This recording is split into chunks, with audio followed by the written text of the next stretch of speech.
E aí, pessoal, tudo bem com vocês? Vamos então para mais uma aula de ética e legislação em comunicação. Essa é a terceira aula que nós estamos analisando a Constituição. Para falar a verdade, a terceira e última, que nós vamos trabalhar com o artigo 5º, porque na semana que vem a gente já começa a ver uma parte da Constituição que também fala de comunicação. A gente vai chegar até lá, vou deixar meio que de stand-by para vocês. Mas hoje a gente termina o artigo 5º com aquilo que eu falei na aula passada. Eu já vou seccionar agora artigos que são relacionados a nós, a nossa prática profissional, tá? Vai ser um pouquinho mais extensa essa aula de hoje, então você que está acompanhando o estilo podcast, se prepara aí para ouvir um pouquinho mais. Mas é importante vocês conhecerem esses artigos do artigo 5º, esses incisos, na verdade. Inclusive agora, já estou até adiantando para vocês que eu já fiz até uma melhoria, tá? Ao invés de ficar falando em algarismo romano, eu já estou colocando como inciso e o número do inciso. Fica mais fácil, como eu estou falando sempre, isso aqui não é uma aula para o curso de Direito, é a aula do curso de Comunicação, tá legal? Mas que nós temos que falar sobre legislação e aquilo que compete na área legal dentro dos estudos de comunicação, tá legal? Na semana passada, então, a gente falou dos direitos iniciais e agora a gente começa a aprofundar um pouco mais e vamos fazer uma análise mais extensa sobre os artigos que estão vindo, sobre o artigo 5º e os incisos na sequência. Começando pelo inciso 22, é garantido o direito de propriedade. E o 23, a propriedade atenderá à sua função social. Toda pessoa tem garantido o direito da sua propriedade, tá? Às vezes isso é muito questionado, por exemplo, hoje nem tanto, mas nos anos 90, anos 80, anos 90, houveram, né, os grandes movimentos de sem terra, que, de uma maneira geral, meio que levaram até a inclusão deste tipo de inciso dentro do artigo 5º. O direito à propriedade, o direito a você possuir uma casa e ser dono dela, inclusive atende a uma função social, ou seja, a sua função social de não ser desabrigado, ok? O grande problema que envolvia, por exemplo, a questão do sem terra era a questão da improdutividade dessas terras. Porque se você considerar que uma fazenda é uma propriedade, ok, mas olha o tamanho que ela é em detrimento, por exemplo, da necessidade de ter aquela quantidade de terra na mão de uma única pessoa, de uma única família. Essa era a grande questão que era levantada pelos movimentos sem terra. Da mesma forma como hoje existem os movimentos sociais que em São Paulo ocupam prédios abandonados ou prédios do governo abandonados. É o mesmo tipo de princípio. Existe o espaço ocioso, pessoas que não têm moradia, essas pessoas fazem valer, na verdade, o direito constitucional previsto no artigo 5º, inciso 22 e inciso 23, dizendo que elas têm garantido o direito de propriedade. É altamente questionável, mas essa é a essência da coisa, tá? Então, para você saber que há sim o garantido na Constituição o direito à propriedade e que ela exerce uma função social, ou seja, é uma função que faz com que você não esteja em perigo de vulnerabilidade social, tá legal? O inciso 27, a gente já vai pular um pouco de alguns incisos, eu vou focar especificamente naqueles, como eu disse para vocês, a gente vai dar uma avançada. O inciso 27 diz o seguinte: aos autores pertence o direito exclusivo de utilização, publicação ou reprodução de suas obras, transmissível aos herdeiros pelo tempo que a lei fixar. Ou seja, se você é autor de alguma obra, de algum livro, se você é detentor, por exemplo, de um canal no YouTube, se você é detentor de alguma obra que tem direitos de imagem, você é o proprietário daquilo, ok? E esses direitos vão ser passados para os seus herdeiros pelo tempo que a lei determinar. Ou seja, não existe uma determinação legal de tempo, certo? Mas pertence a você o direito das suas obras, de seus livros, que, por enquanto, não houve modificação nenhuma, não podem ser cooptados por ninguém. Agora, existem algumas situações em que, por exemplo, você escreve um livro, por exemplo, e você vende os direitos desse livro para a editora. E a editora começa a ganhar dinheiro em cima desse material. É uma questão de relação contratual, tá? Mas isso também vai pegar o pessoal do jornalismo, por exemplo, quando a gente tem a questão das publicações jornalísticas em que são assinadas pelos jornalistas. Então ele, de uma certa forma, é o autor intelectual daquele texto que ele assina no jornal, certo?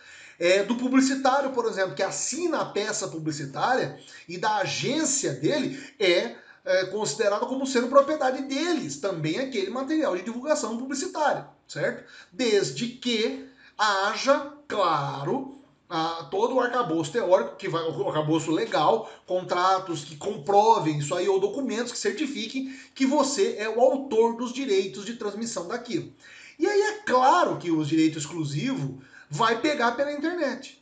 Quando você faz uma cópia Ctrl+C, Ctrl+V de um texto da internet e coloca como sendo você está violando a Constituição. Por quê? Porque existe um autor daquele texto.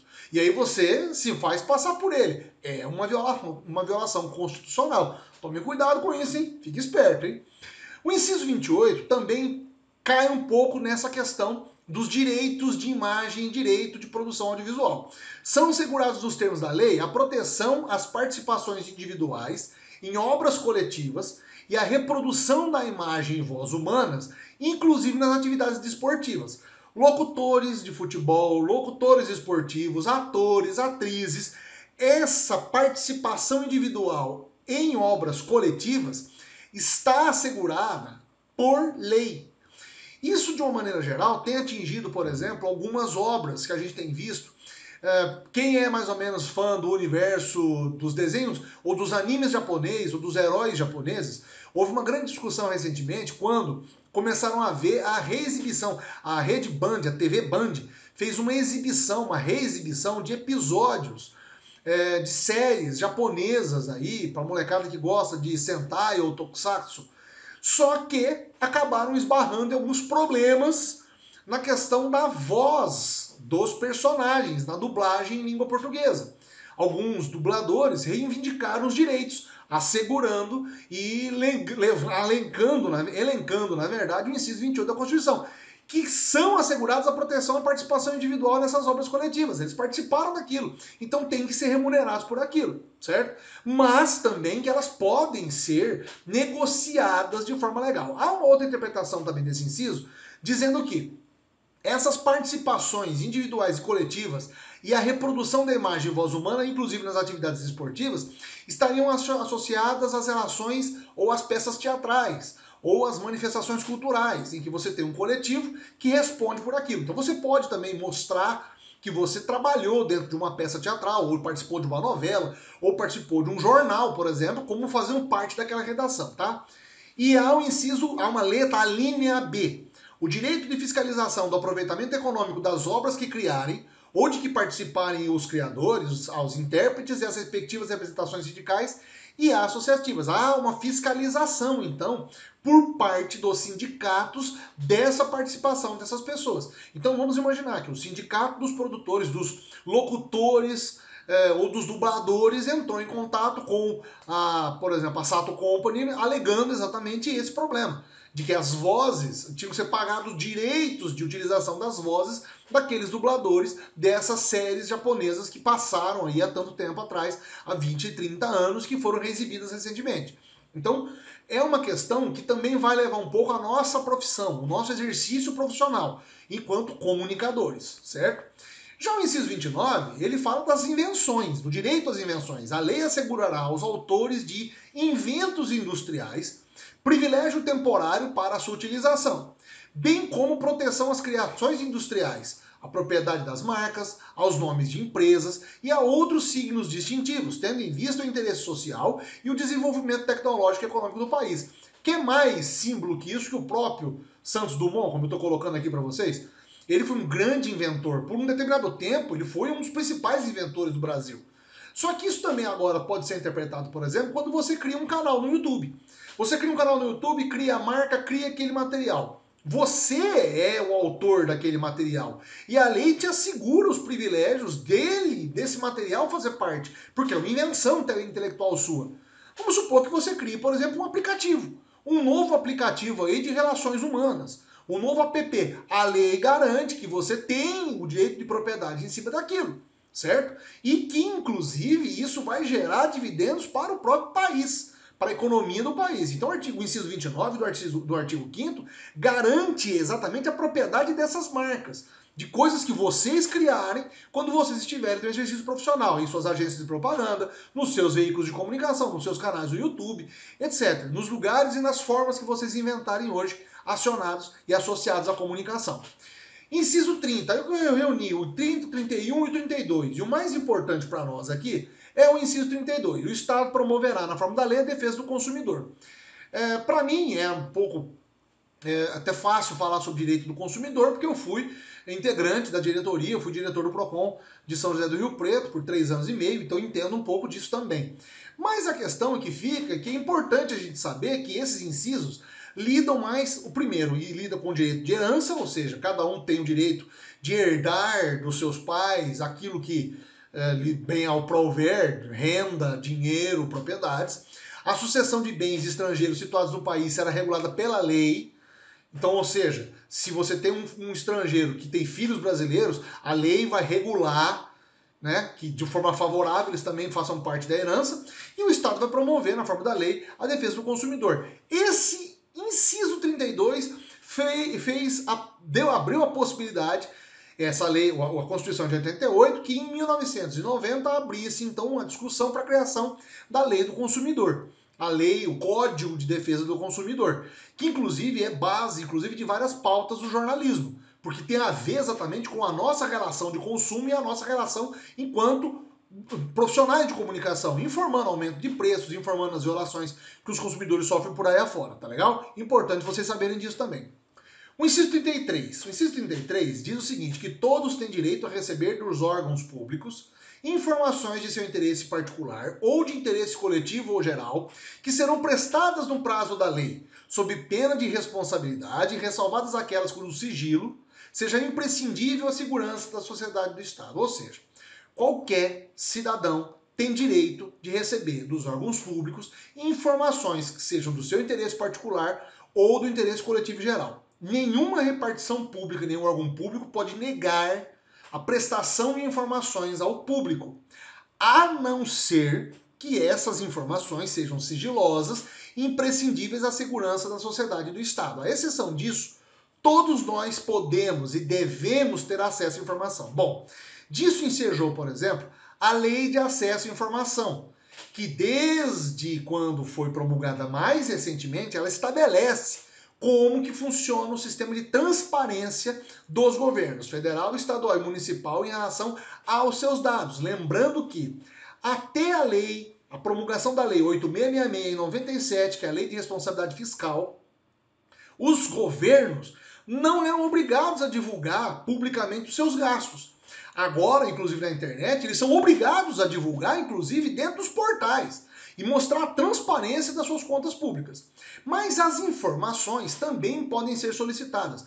Para quem está no jornalismo, eu estou querendo dizer especificamente sobre isso, justamente porque muitas vezes a gente vai encontrar uma certa resistência de órgãos públicos a responder às questões dos jornalistas. Eles vão, olha, manda lá no portal, não, faça um comunicado oficial e coloque lá, faça dentro do portal de transparência. Alguns governos, que dependendo da tendência também não forem governos muito democráticos, vão se fazer valer da Lei Geral da Transparência. O fato é que é obrigatório, é constitucional informar para todo cidadão qualquer informação que ele achar correta. É obrigação do Estado informar ao cidadão as informações que ele quiser. Tá legal? O inciso 34 são a todos assegurados, independentemente do pagamento de taxas, o direito de petição aos poderes públicos e defesa de direitos ou contra a ilegalidade, a gente acabou de falar, então você pode peticionar o governo sem nenhum tipo de taxa, qualquer tipo de petição ou requerimento aos poderes públicos, e a obtenção de certidões e repartições públicas para defesa de direitos e esclarecimento de situação de interesse pessoal. Algumas pessoas que recebem algum tipo de processo e precisam de informações que são detidas pelo poder público. Essas pessoas não podem ser cobradas de taxa. Elas têm que pedir, fazer o pedido, e isso tem que ser feito de forma gratuita. Isso é obrigação do serviço público, tá legal? O inciso 37, pulando e avançando um pouco, olha só como que a gente vê os reflexos da ditadura no meio de toda essa Constituição, né? Não haverá juízo ou tribunal de exceção. E aqui eu coloquei uma imagem para vocês do Tribunal de Nuremberg, que foi um tribunal de exceção que julgou os nazistas na Segunda Guerra Mundial. Foi um julgamento meio que abrangente, envolvendo vários países, e que foi questionado, inclusive, porque quem deveria julgar os crimes de guerra seriam os próprios alemães. Mas como o país estava se recuperando, a Áustria serviu de ponto de partida para a condenação dos nazistas. Veja, o inciso 38 diz o seguinte também: é reconhecida a instituição do júri, com a organização que lidera a lei assegurados plenitude de defesa, sigilo das votações, soberania dos vereditos e a competência para o julgamento dos crimes dolosos contra a vida. Esses quatro incisos, essas quatro alíneas do inciso 38, dizem o que a gente já está careca de saber. Todo mundo tem direito à ampla defesa. As votações, principalmente quando elas são relacionadas a crimes contra a vida, elas têm que ser sigilosas. Os jurados não podem ser expostos. Os vereditos têm que ser respeitados e serão eles o que vai decretar exatamente a condenação ou a absolvição de um réu, e a competência para o julgamento dolosos contra a vida. Todos os crimes que são dolosos contra a vida têm que passar por esse crivo de julgamento. O importante é você frisar, não se pode haver tribunal de exceção nesse país, ou seja, não se pode haver um tribunal paralelo àqueles que já existem. Um tribunal como é feito pelo Tribunal do Crime, que julga lá, feito pelos grupos de extermínio e grupos criminosos de extermínio aí, não pode julgar ninguém, a não ser que seja pelos crimes que são de júri popular e que vão pela justiça comum, tá legal? Isso tá mais ou menos claro para vocês. Isso aqui também é uma outra situação, não há crime sem lei anterior que o defina, nem pena sem prévia cominação legal. Há uma letra, uma frase que é dita nos meios judiciais, é que é o seguinte: olha, o que a lei não estabelece como crime, não é. Até que ele seja estabelecido como crime, ele acaba não sendo. Recentemente nós tivemos, inclusive, a aprovação de uma lei, foi isso, semana passada, uma aprovação da lei que já tinha sido aprovada no Senado, o Congresso no Senado, foi para sanção, o governo federal sancionou, que agora determina que stalkear na internet, ou seja, perseguir a pessoa em redes sociais ou que seja na vida real, é crime. Antes era contravenção penal, era só perturbação da paz e do silêncio, perturbação daquela pessoa. Agora não. A lei do stalkeamento existe e ela condena aí de 2 a 3 anos de cadeia para o cidadão, inclusive. Se ele for reincidente e se ele perseguir mulheres, crianças, jovens, adolescentes e idosos, a coisa piora. Então, até semana passada, por exemplo, esse era um típico de crime, era um típico crime que não estava previsto, certo? E era cometido por muitos caras que, inclusive, assediavam mulheres e depois cometiam estupros, feminicídios, etc. Ou seja, aquilo que não está previsto na lei, no código, acaba não sendo alvo de punição. Também não se pode haver uma pena sem a prévia cominação legal, ou seja, não se pode ter uma pena sem a previsão legal de qual é essa pena. Então, um juiz não pode simplesmente dizer no meio do julgamento: olha, o senhor vai ser condenado a serviços obrigatórios, vai ser obrigado a varrer rua. Não está previsto isso no código. Certo? Ah, não, ele pode trocar a pena dele por serviços comunitários, é outra coisa. Mas o juiz não pode determinar, por exemplo, que um cidadão quebre pedras, como a gente vê nos filmes americanos, em punição num crime que ele cometeu, ok? Outros 2 pontos, o 40 e o 41.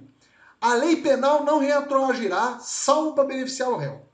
Ou seja, se um réu estiver na cadeia, condenado por um crime, e uma lei nova for proposta, mudando, inclusive, esta condenação dele, esse réu pode se beneficiar daquilo. A lei penal não retroagirá, salvo para beneficiar o réu. Ok? Então, neste caso, ele vai se beneficiar porque houve uma lei anterior, uma lei atual que conseguiu mudar a anterior e ele vai se beneficiar daquilo. E o inciso 41. A lei punirá qualquer discriminação atentatória aos direitos e liberdades fundamentais.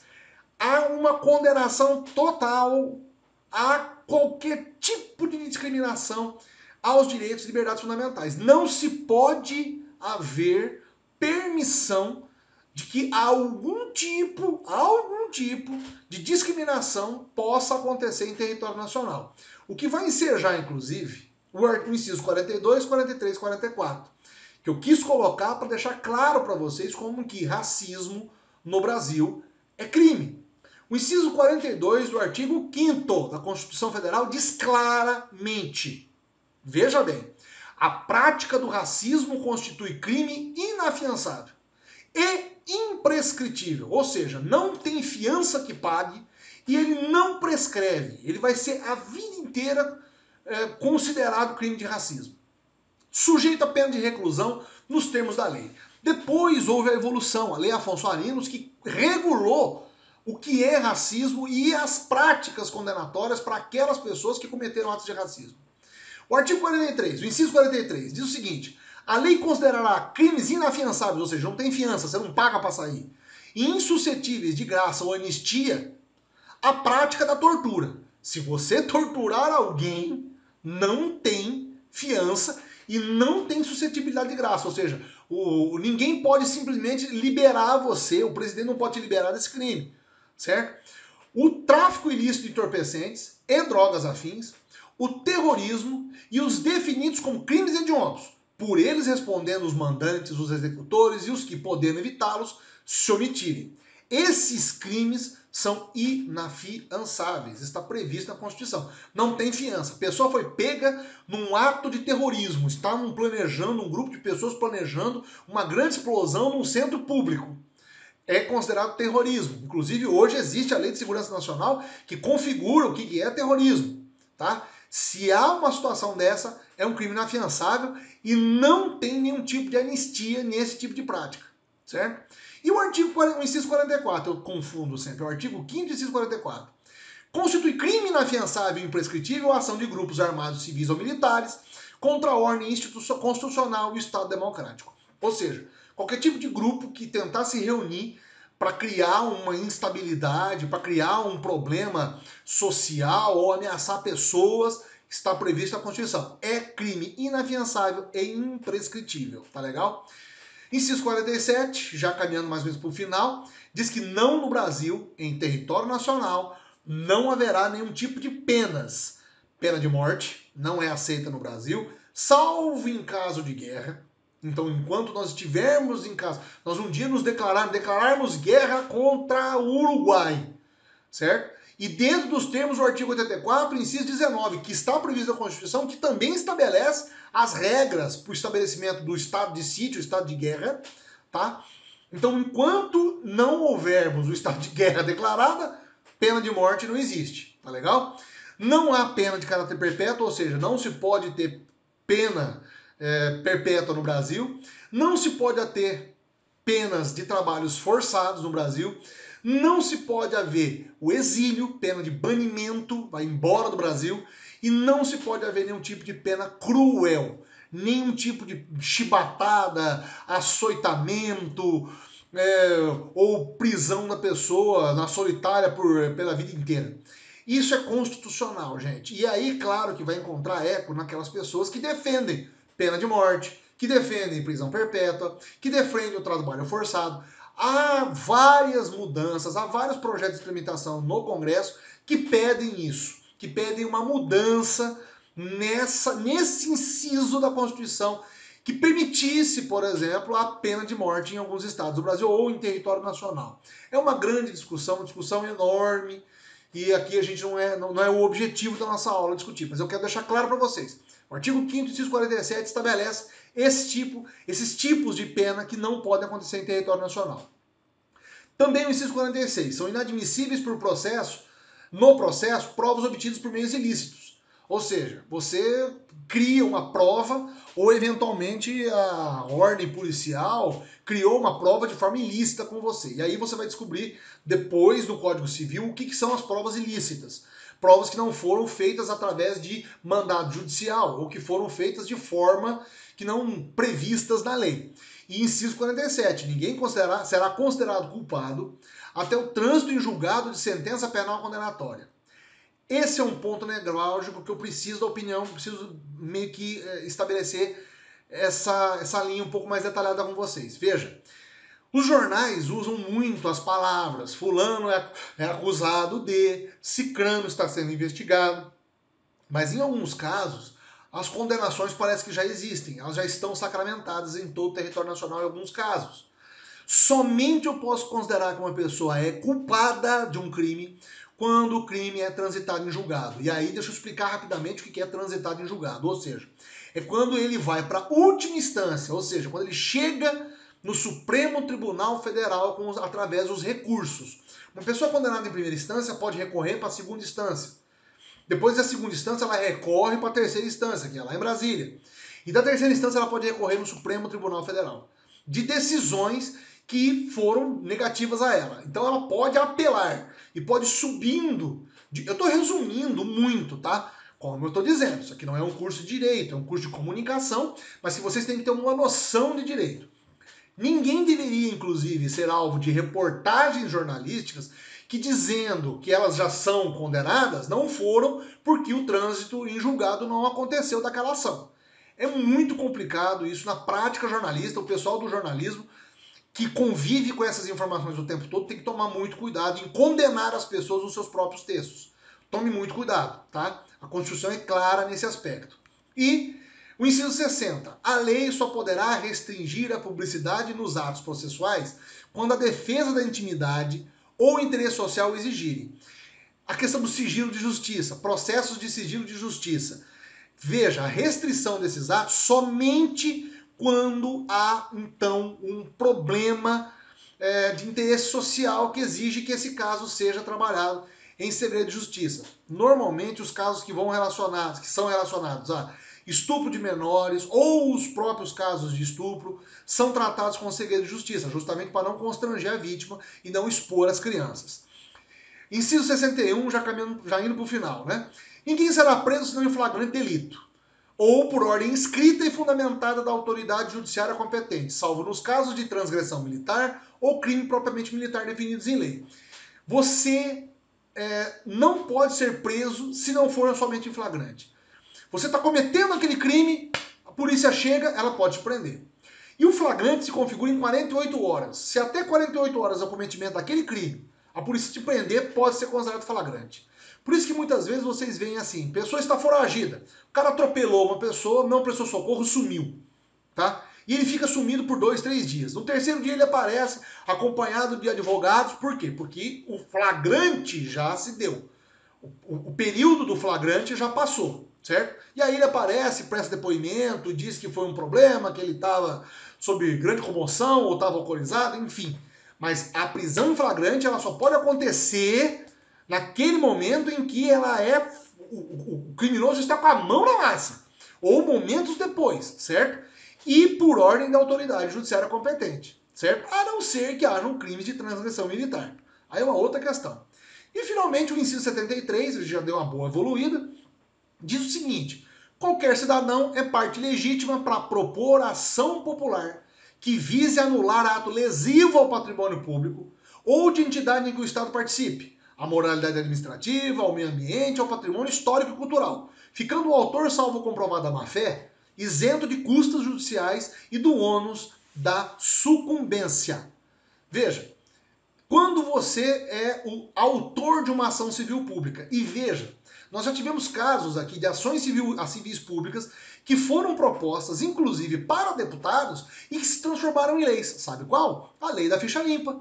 A lei da ficha limpa foi um movimento social feito lá em Brasília, se não me engano, por um professor ou por uma pessoa comum que conseguiu reunir várias assinaturas e criou ele um projeto de lei proposto de ordem popular, dizendo que, para ser candidato, a pessoa deveria ter o preenchimento de algumas condições legais para que não fosse candidato somente aquelas pessoas que fossem corruptas ou que tivessem condenações. Então é interessante você ver como que a gente, às vezes, não sabe dos nossos direitos. Veja, a ação civil pública pode ser proposta por qualquer cidadão, desde que ele, inclusive, ache que o governo ou o poder público está violando, está cometendo um ato lesivo ao patrimônio. Vamos imaginar que a prefeitura esteja desmatando uma área que é uma reserva, uma área de proteção ambiental. E aí uma pessoa que é defensor, inclusive, de uma causa ambiental, se vê ofendido com aquilo. Ele pode entrar com uma ação civil pública, pode provocar o Ministério Público, ele pode, não, ele deve. E é assim que as coisas funcionam. A lei ela tem que ser ampla e tem que partir e emanar do povo. É por isso que a gente sempre fala.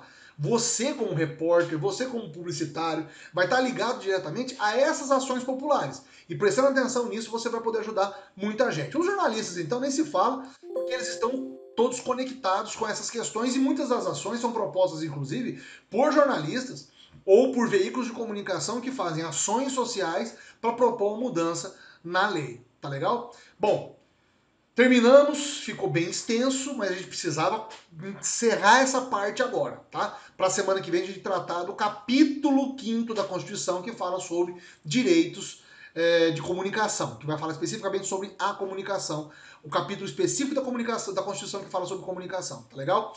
Se tiver dúvidas, mandem um WhatsApp, escrevam aqui nos comentários também ou entrem em contato comigo.